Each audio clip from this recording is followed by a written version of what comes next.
How are you, my dear students? I am teaching you today verb and tenses of present perfect continuous. Present perfect continuous को कैसे आप पहचानेंगे? तो सबसे पहले हम वाक्य के अंत को देखते हैं। कोई भी वाक्य बनाना हो ट्रांसलेशन, तो आप सबसे पहले अंतिम क्रिया को देखिए। जैसे इसमें है रहा है, रही है, रहे हैं। तो इन तीनों शब्दों से दो टेंस मालूम पड़ते हैं। कौन से? प्रेजेंट परफेक्ट और प्रेजेंट परफेक्ट कंटिन्यूस और प्रेजेंट कंटिन्यूस। प्रेजेंट कंटिन्यूस में भी रहा है, रही है, रहे हैं रखा है। लेकिन इसमें क्या अंतर है कि इसमें वाक्य के बीच में निश्चित या अनिश्चित समय के बाद से दिया होगा। आप जैसे इसे बनाएंगे तो क्या रूल अपनाओगे? हैज या हैज। हैज किसके साथ लगता है बताओ?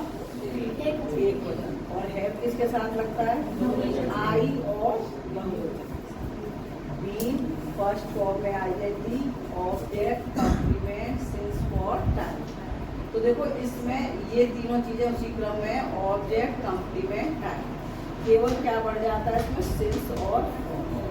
सिंस लगता है निश्चित समय और फॉर लगता है अनिश्चित समय। निश्चित समय कौन कौन से होते हैं? जैसे बजे, 2 बजे, 4 बजे है, और morning, evening, last night, next night, last next time से पहले लगा हो। और आपके क्या है? जैसे महीने का नाम, दिन का नाम। बात नहीं करो वरुण, सामने देखो।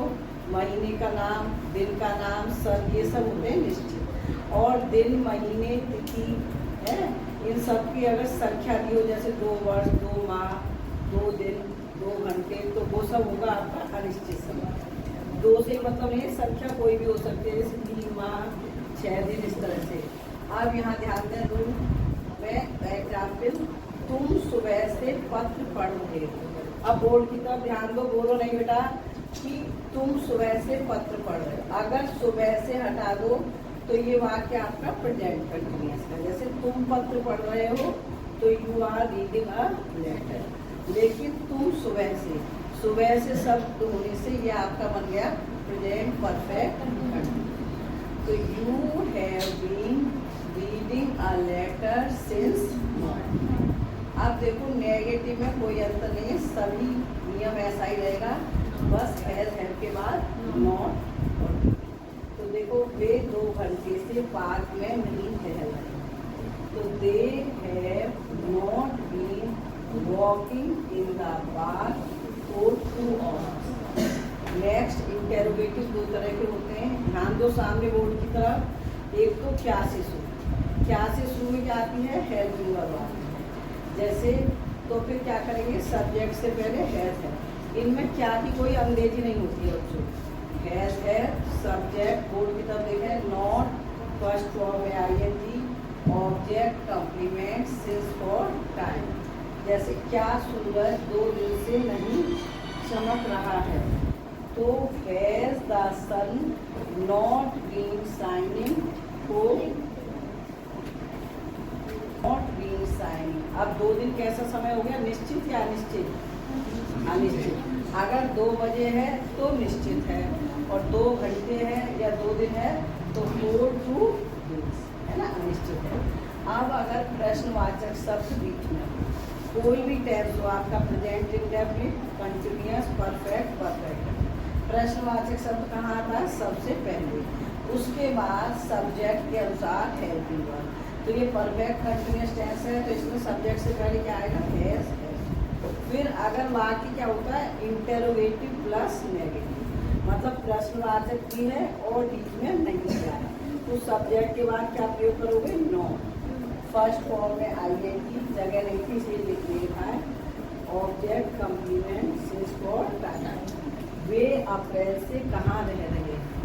तो where have they been living since April. आप देखो ये वर्ब का इसमें कोई खास नियम नहीं है।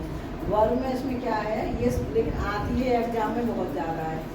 इसमें ये होता है कि अगर किसी वाक्य के एंड में टाइम से पहले सिंस फॉर है, तो वाक्य कौन सा होगा वरुण? जिसमें सिंस फॉर होती है वाक्य कौन सा होता है? इधर ध्यान दो, जब सिंस फॉर होती है तो वाक्य वर्ब बनने में ज़्यादातर क्या माना जाता है? Present perfect continuous. तो हमने यहाँ देखा 4-1 लिखा हुआ है, तो हमने भर दिया इसमें कि you have been making a noise for 1 hour। अब ये हमने छोटी सी कहानी ली है, क्योंकि आपको छोटे छोटे वाक्य देंगे, उससे बड़ी स्टोरी बनाने को आएगी तो आप कर सकेंगे। एक राजा था। अगर कोई भी स्टोरी शुरू होती है, एक राजा था, एक लड़का था, तो ऐसे वाक्यों की शुरुआत देयर से करते हैं। देयर वॉज अ किंग, है ना। बहुत से लोग वाज बोलते हैं, वाज नहीं, थोड़ी लैंग्वेज में ढंग से बोलने के लिए हम वॉज का प्रयोग करते हैं। देयर वॉज अ किंग, उसका नाम दशरथ था। किसका नाम? राजा का। तो हिज नेम वॉज दशरथ, वह अयोध्या का राजा था। तो he was the king of Ayodhya. उसके 4 पुत्र थे। अब ये दूसरा नियम होगा, तो देखो इसमें ना कई नियम हैं। ये पहले कौन सा नियम था? देयर वाला। ये तुम्हारा सिंपल पास्ट वॉज वर्ब का प्रयोग, ये भी वॉज वर्ब। अब ये अलग नियम है। उसके 4 पुत्र थे, तो ही है क्या आएगा? He had 4 sons। जब किसी के 4 भाई थे, उसकी 2 बेटियां थी, तो वहाँ पर हैज हैव का प्रयोग प्रेजेंट में और पास्ट में हैड था। वह उन्हें बहुत प्यार करता था। अब ये कौन सा टेंस हो गया बच्चों? ये हो गया पास्ट इंडेफिनिट। था थी पास्ट इंडेफिनिट। तो he loved them very much.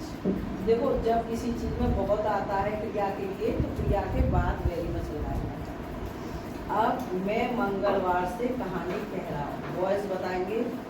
मैं मंगलवार से कहानी कह रहा हूँ, क्या होगा?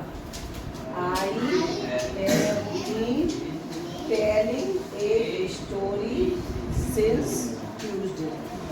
अब दीदियाँ बताएंगी हम 7 दिन से स्कूल नहीं जा रहे। तो we have not been going for 7 days, है ना। 4 आएगा। अब देखो we have been singing for 3 days। तो हम 7 दिन से गीत गा रहे। अब who has not been cooking the food for 3 months। तो इसका क्या हो जाएगा? कौन 3 महीने से खाना नहीं बना। नेक्स्ट में ये वर्ब भर दिया आपको, तो आपने यहाँ सिंस देखा, तो आप यहाँ पर क्या करेंगे? I have been. Thank you for listening me. If you like, you may like and subscribe this